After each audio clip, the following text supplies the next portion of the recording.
The Subcommittee on Energy and Mineral Resources will come to order. The subcommittee is meeting today to hear testimony on the effect of the President's fiscal year 2016 budget and legislative proposals for the Office of Surface Mining on private sector job creation, domestic energy production, state programs, and deficit reduction. Under Committee Rule 4F, any oral statements at hearings are limited to the chair and ranking minority member and the vice chair and a designee of the ranking member. This will allow us to hear from our witnesses sooner and help our members keep to their schedules. Therefore, I ask unanimous consent that all other members' opening statements be made a part of the hearing record if they are submitted to the subcommittee clerk by 5 p.m. today. Hearing no objection, so ordered. I now recognize myself for my opening statement. During today's hearing, we will hear the administration's justification for the President's proposed fiscal year 2016 budget for the Office of Surface Mining. These proposals include several recommendations for legislative changes to the Surface Mining Reclamation and Control Act, or SMCRA. One such proposal reallocates $1 billion from its intended purposes to address abandoned mine land sites that pose the most serious threats to human health and safety into a community reinvestment program. Such a move takes money that is supposed to be used to protect people and communities away from hazardous AML, abandoned mine lands, sites.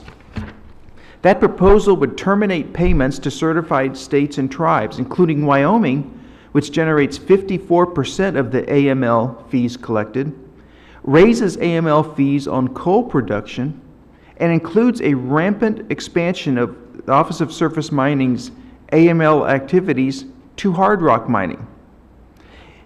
Also, it wouldn't be a hearing with OSM without bringing up your perpetual, ill-advised, and abominable rewrite of the stream buffer zone rule.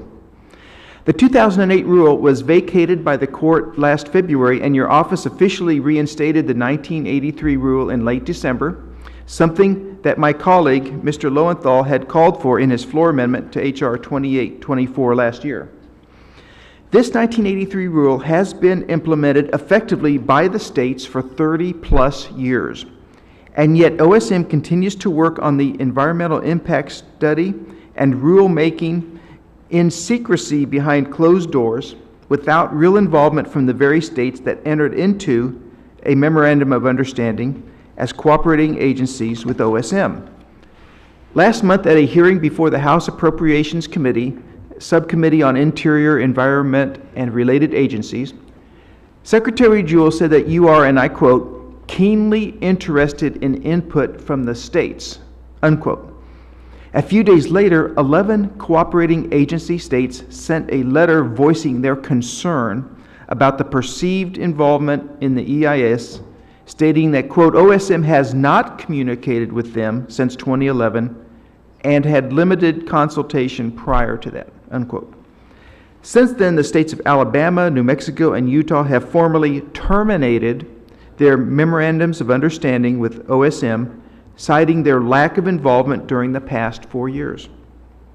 I am deeply concerned with OSM's course of action in violating its obligation to the states as cooperating agencies laid out in NEPA, the Council on Environmental Quality Regulations at 40 CFR 1501, and the CEQ, or Council on Environmental Quality, memorandum for the heads of federal agencies regarding, quote, cooperating agencies in implementing the procedural requirements of the National Environmental Policy Act, unquote. Aside from blatant disregard for proper procedure, I'm also troubled about the amount of money that has been dumped into this completely unproductive endeavor. Getting OSM to disclose the dollar amount this process has wasted so far took an act of Congress.